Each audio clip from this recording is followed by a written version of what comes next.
والصلاة والسلام على أشرف الأنبياء والمرسلين. أعوذ بالله من الشيطان الرجيم. بسم الله الرحمن الرحيم.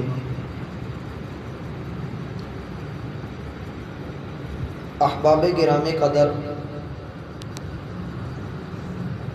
اللہ سبحانہ و تعالی نے یہ دین حنیف ہم تک پہنچایا ہے، ہمارے سامنے اسے رکھا ہے اور ہمیں اس بات کی ضمانت دی ہے کہ اگر تم اس دین کے مطابق اپنی زندگی بسر کرو گے، اپنے چال چلن اس کے مطابق رکھو گے، تو دنیا کی کوئی بھی طاقت تمہیں صراط مستقیم سے نہیں ہٹا سکتی۔ ابھی چند دن پہلے کی بات ہے، بڑی شد و مد کے ساتھ، بڑے زور و شور کے ساتھ تقریباً وطن عزیز کی 50 لاکھ کے قریب عوام نے پاکستان اور انڈیا کا میچ دیکھا، اور سننے میں یہ بھی آیا کہ یہ میچ جو اس وقت ٹورنامنٹ ہو رہا ہے اس کے شروع ہونے سے پہلے ہی اس کی سیٹوں کی بکنگ ہو چکی تھی۔ اور دیکھنے میں یہ آیا کہ جس دن یہ میچ شروع ہوا اس دن لوگ اسٹیڈیم کے اندر بیٹھے ہوئے ہیں، اور اچانک سے جب بارش شروع ہوئی تو کیمرے نے یہ منظر پوری دنیا کو دکھایا کہ اسٹیڈیم کے اندر جتنے لوگ تھے ان سب نے اپنی چھتریاں کھول دی، اور رنگ برنگی چھتریوں کا ایک حسین منظر اس پورے اسٹیڈیم کے اندر نظر آ رہا تھا۔ بات یہاں پر ہم ختم کر کے یہاں سے کچھ سبق لینا چاہتے ہیں۔ ان لوگوں کو کس نے بتایا تھا کہ بارش ہونی ہے؟ یقیناً ہم اس بات پر تو پختہ یقین رکھتے ہیں کہ باہر کے ملک کے لوگ، انگلینڈ والے، لندن والے یا کسی بھی ملک کے لوگ، وہ ہم سے زیادہ ترقی یافتہ ہیں، ان کے پاس ٹیکنالوجی ہم سے زیادہ ہے، وہ ہم سے زیادہ پڑھے لکھے ہیں۔ یقیناً انہوں نے موسم کی پیش آمدہ صورتحال کا جائزہ لیا ہوگا، عوام نے اپنے اپنے موبائل پر دیکھا ہوگا کہ آنے والے وقت میں کیا کیا موسمیاتی تبدیلیاں ہو سکتی ہیں۔ وہ اس لحاظ سے اپنے گھر سے نکلے اور انہوں نے اپنی چھتریاں اپنے ساتھ رکھی، اور وہ عین موقع پر جب ان کے اوپر بارش اتری انہوں نے اپنا بچاؤ کر لیا اور وہ چھتری کے سائے تلے آ گئے۔ میرا بھائی، ایک انسان کی بتائی ہوئی بات کے اوپر ہم نے بڑے آرام سے یقین کر لیا اور اس کے لیے اسباب کو بھی تیار کر کے مدد بھی لے لی، اور محمد الرسول اللہ صلی اللہ علیہ وسلم نے جن سے بڑھ کر سچی بات دنیا میں کسی کی نہیں ہو سکتی، ساری زبانیں جھوٹی ہو سکتی ہیں لیکن محمد الرسول اللہ صلی اللہ علیہ وسلم کے فرمان سے اعلیٰ، اکمل، جامع، کامل فرمان کسی کا نہیں۔ اس محمد صلی اللہ علیہ وسلم کی کوئی بھی بات ہمیں معلوم ہوتی ہے، کیا ہم اس پر عمل کرتے ہیں؟ ہم اس کے بارے میں کتنے فکر مند ہوتے ہیں؟ آج ہم اپنے جسم کو بارش سے بچانے کے لیے ایک انسان کی کہی ہوئی بات، اس کا لگایا ہوا تکا، اس کے اوپر ہم یقین کر کے چھتری تان کر کھڑے ہو جائیں اور ہم رات کے وقت الارم لگا کے سو جائیں، حالانکہ کسی کو نہیں پتا کہ صبح اٹھنا نصیب ہونا بھی ہے یا نہیں، لیکن اس امید پہ الارم لگاتے ہیں کہ اٹھنا ہی ہے۔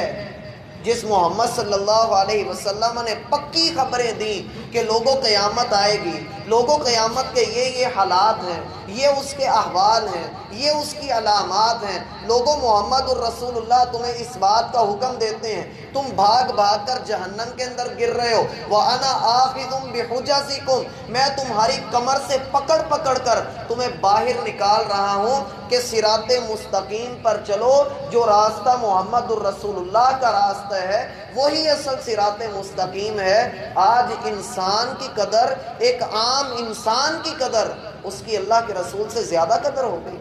کہ ہم نے اللہ کے رسول کی قدر کو پہچانا ہی نہ، ہم نے دین کو لیا ہی نہ، اور ہم نے نہ صرف یہ کہ دین کو بلکہ دین کے چاہنے والوں کو، دین پر عمل کرنے والوں کو، دین بیان کرنے والوں کو ہم نے ایسی حد تک ایسی تحقیر اور ایسی ضلالت کا نشانہ بنا دیا کہ آج کے دن کے اندر پچھلے کئی سالوں سے یہ رویہ دیکھنے میں آ رہا ہے کہ مولوی ایسے ہیں، دین والے ایسے ہیں، علماء اس طرح کے ہیں، علماء اس طرح کے ہیں، جبکہ اللہ فرماتے ہیں انما یخش اللہ من عبادہ العلماء، اگر زمین پر کوئی اللہ سے صحیح معنوں میں ڈرتا ہے تو وہ عالم لوگ ہی ڈرتے ہیں، وہ علم والے ہی اللہ سے ڈرتے ہیں۔ اور چند دن پہلے جو ایریل کا اشتہار آیا اور جس میں انہوں نے خواتین کو گھر کی چار دیواری کے اندر قید رکھنا شو کروا کے اپنی ایڈ کے اندر انہوں نے یہ بھی شو کیا کہ یہ چار دیواری کے اندر رہنے کا حکم، ہمیں گھر کے اندر رہنے کا یہ جو حکم دیا جا رہا ہے یہ داغ ہے۔ اسلامی تعلیمات کیا ہیں؟ اللہ واضح طور پہ فرماتے ہیں وَقَرْنَ فِي بُيُوتِكُنَّ، اے عورتوں کی جماعت اپنے گھروں میں ٹک کر بیٹھی رہو، باہر نکلنا تمہارے لیے جائز ہی نہیں، تمہارا کام ہی نہیں ہے کہ تم گھر سے باہر نکلو۔ اور اللہ بھی فرما رہے ہیں وَقَرْنَ فِي بُيُوتِكُنَّ، اپنے گھروں کے اندر ٹک کر بیٹھی رہو۔ امہات المومنین کے متعلق آتا ہے ان میں سے کئی ایسی تھیں کہ جب یہ آیت نازل ہوئی وہ اپنے گھر کے اندر رہیں اور اللہ کی قسم ان کے جنازوں نے ان کے گھروں سے ان کو باہر نکالا، وہ کبھی گھر سے باہر نہ نکلے۔ اور بصرہ کی مسجد کے اندر جب جنازہ لایا جاتا کسی خاتون کا تو تب پتہ لگتا کہ اس گھر کے اندر یہ خاتون رہتی تھی، کسی کو پتہ ہی نہ ہوتا تھا کہ خواتین بصرہ کے اندر رہتی ہیں، کیونکہ بصرہ کی خواتین گھروں سے باہر نکلا ہی نہ کرتی تھی۔ اور ہمارا میڈیا، ہمارے موبائل اور ہمارا جس قدر سوشل میڈیا ہمارے ہاتھوں کے اندر موجود ہے، میرا بھائی یہ ہمیں کس ڈگر پر لے کر جا رہا ہے، یہ ہمیں کس طرف لے کر جا رہا ہے، اللہ کے لیے اس کے بارے میں غور کرو۔ اور جو ہمیں منع کرتا ہے، جو ہمیں روکتا ہے اس گناہ کے کام سے، وہ بیچارہ سادہ لفظوں میں جو ہم اسے بڑی گالی دیتے ہیں نا، وہ دیتے ہیں مولوی، یہ مولوی ہے۔ پہلے دور میں، پہلے لوگوں میں مولوی ایک ڈگری ہوا کرتی تھی اور مولوی ہونا ایک مقام ہوا کرتا تھا، لیکن آج کا معاشرہ مولوی کو ایک لفظ کو، اس لفظ کو گالی کے طور پہ استعمال کرتا ہے۔ کسی بندے نے کوئی نیکی کا کام کیا نہیں، اس کے بعد اس سے کوئی غلطی ہوئی نہیں، بس پھر دیکھیں اس کو مولوی ہونے کا تانا، اور پھر اس کی آل اولاد اور پھر جتنے دین والے ہمیں یاد آتے جائیں گے ہم ان کے لتے لینا شروع کر دیں گے۔ اور اگر دیکھا جائے تو مولویوں کو شدت پسند کہا جاتا ہے، انتہا پسند کہا جاتا ہے، انگلش میں ان کو فنڈامنٹلسٹ کہا جاتا ہے، بنیاد پرست کہا جاتا ہے، دہشت گرد ان کو کہا جاتا ہے، اور تو اور دنیا کا امن تباہ کرنے والے یہ لوگ بنا دیے جاتے ہیں۔ وجہ کیا ہے؟ یہ انسان کو اس کی مرضی سے جینے نہیں دیتے، یہ سکون خراب کرتے ہیں، بے سکون کرتے ہیں۔ بھائی یہ لباس کیوں پہننا ہے؟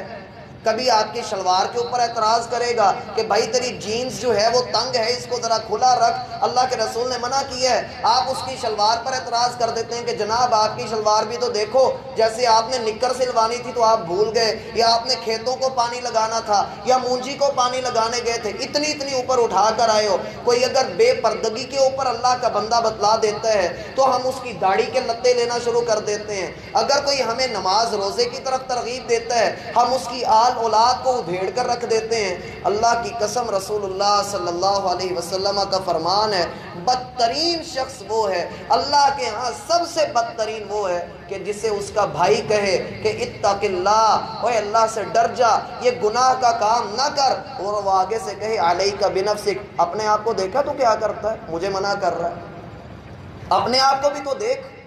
اللہ کے رسول فرماتے ہیں بدترین شخص ہے یہ جو دوسرے کے منع کرنے کے بعد اس کو کہتا ہے علیک بنفسک، اپنے آپ کو دیکھ، اپنا حساب کر، مجھے منع نہ کر، میں اپنی کپڑے پہنا تو اپنی کپڑے پہنا۔ اللہ کے بندو مان لیا کہ ہم نے اس کے لتے لیے، ہم نے مولوی کو چپ کروا دیا، ہم نے اس کی سب کچھ کر دیا، ہم نے اس کی ایسی کی تیسی پھیر دی، سب کچھ کر دیا۔ ذرا سا ٹھنڈے دماغ سے سوچئے کہ جو بندہ ہمیں منع کر رہا ہے، جو ہمیں ہماری غلطی بتلا رہا ہے، وہ کہاں سے دیکھ کر بتا رہا ہے، وہ کس سے پوچھ کر اور کس کے حکم پر بتا رہا ہے۔ میں نے پچھلے دنوں ایک جملہ کہا تھا کہ اسلام بہانہ ہے اور مولوی نشانہ ہے۔ وجہ صرف یہ ہے کہ وہ اللہ کا قرآن پڑھتا ہے، وہ اسے سمجھتا ہے، پھر ہمارے اندر اگر کوئی خرابی نظر اسے آتی ہے، وہ اللہ کا بندہ مخلص ہو کر بغیر کسی طمع کے، بغیر کسی لالچ کے، بغیر کسی حرص اور ہوس کے، بغیر کسی مفاد کے، غرض کے، اللہ کی قسم وہ ہمیں بتاتا ہے، اور جب ہم اس کی بات لیتے ہیں، سنتے ہیں، تو ہمارا دل اسے تسلیم نہیں کرتا، ہماری آنکھوں میں لال ڈورے اور نسیں ہماری پھول جاتی ہیں، رگیں یہاں سے باہر کی طرف، اور ہم اس کی ایسی کی تیسی پھیر کے رکھ دیتے ہیں۔ میرا بھائی، ہم اس کی داڑھی پر اعتراض کریں، اس کی شلوار اوپر کے اوپر اعتراض کریں، اس کی بیوی کے پردے کے اوپر اعتراض کریں، اس کی درمیان سے نکلی ہوئی مانگ پر، اس کے لباس پر، اس کی عبادت پر، کوئی بھی اعتراض کریں، آپ کے اعتراض سارے ایک طرف رکھ دیجئے، اور اس مولوی کی باتیں ایک طرف رکھ دیں۔ اس نے ساری باتیں اللہ کے حکم سے کہیں، اللہ کا حکم تیرے میرے کانوں کے اندر ڈالا۔ تجھے کس نے اتنی پاور دی اور تجھے کس کتاب نے سکھایا کہ تم مولوی کی داڑھی کے اوپر اعتراض کرے؟ آپ کے پاس کون سی دلیل ہے جو آپ داڑھی پر اعتراض کر رہے ہیں؟ کون سی دلیل ہے جو پردے پہ اعتراض کر رہے ہیں؟ کون سی دلیل ہے جو شلوار ٹخنے سے اوپر رکھنے پہ اعتراض کر رہے ہیں؟ اور کون سی دلیل ہے جو عورت کو گھر سے باہر نکلنے پہ وہ منع کرتا ہے اور آپ اسے باہر نکالنے پہ دیں گے؟ اور آخر پہ آ جا کے کیا کہتے ہیں کہ پردہ دل کا ہوتا ہے، پردہ دل کا ہوتا ہے۔ اللہ نہ کرے کسی کے دل کے اندر کوئی بال نکل آئے یا اس کے دل کے اوپر کوئی پردہ آ جائے، ورنہ ہدایت نہیں ملتی ہے۔ اللہ کے رسول صلی اللہ علیہ وسلم کی بیویاں، آپ کی بیٹیاں اور آپ کی صحابیات کائنات کی افضل ترین خواتین ہیں، اور اللہ رب العالمین نے ان سے کہا تھا کہ یدنین علیہن من جلابیبہن، اور نبی کی بیٹیوں، نبی کی بیویوں اور ساری مسلمان عورتوں اپنے آپ کو ڈھانپ کر رکھو، اپنے آپ کو بڑی چادر کے اندر مستور کر کے رکھو۔ اور آج کا ڈٹرجنٹ، آج کا سرف، وہ ہمارے ہی دین کی، ہمارے ہی قرآن کی بات کو داغ کہہ جائے، میرا بھائی کیا غیرت ایمانی گوارا نہیں کرتی کہ اس کا بائیکاٹ کیا جائے؟ کیا اس کو دور کر دیا جائے؟ کیا اسے چھوڑ دیا جائے؟ کیا ہماری غیرت، کیا اسلام اتنا ہی یتیم ہو گیا کہ کوئی بھی للو پنجو اٹھ کے اس کے اوپر اعتراض کر دے اور ہم خاموشی سے بیٹھے رہے؟ پھر کوئی کہتا ہے جی یہ جذبات میں آ کر اس طرح کی بات کر دیتے ہیں، اس میں حرج ہی کیا ہے؟ خود غور کیجئے، جب ایک جوان بیٹی کو اس کی ماں کہے گی کہ بیٹا تیری تعلیم مکمل ہو گئی، تو گھر کے اندر رہ کر گھرداری سیکھ، اور آپ کا ٹی وی اس کے سامنے یہ ایڈ چلا دے کہ نہیں یہ گھرداری یہ قید ہے، یہ چار دیواری ہمیں کیا روکے گی، یہ داغ ہمیں کیا روکیں گے، ہم تو گھر سے باہر نکل کر دکھائیں گے۔ پھر کیوں نہ عزتوں کی نیلامی ہو، پھر کیوں نہ بیٹیاں گھروں سے بھاگتی ہوئی نظر آئیں؟ وجہ یہ ہے کہ ہم نے اپنے ٹی وی کے ایڈز کو آج سے 10 سال پیچھے چلے جائیے، 15-20 سال کے پچھلے ڈراموں کو نکال کے دیکھیے، اس وقت بھی عورتوں نے سروں کے اوپر دوپٹے رکھا ہوتے تھے، اور خواتین جو خبریں سنایا کرتی تھیں ان کے سر پر بھی دوپٹہ ہوتا تھا۔ اور آج کل میں کسی خاتون کو نہاتے ہوئے صابن لگاتے ہوئے وہ دکھا دیں، تب ہماری غیرت نہیں جاگتی، تب ہماری اندر کا ایمان جوش نہیں مارتا۔ پہلے وقت میں جو ہوتا تھا کوئی سین ایسا آ جاتا تو ہماری غیرت جاگتی تھی اور ہم ماؤں بہنوں کے سامنے نظر جھکا لیتے تھے اور ٹی وی والوں کو گالیاں دی جاتی تھیں۔ لیکن آج کل میں وہ جو کچھ بھی دکھا رہا ہے، جیسا کچھ بھی دکھا رہا ہے، ہم دیکھ رہے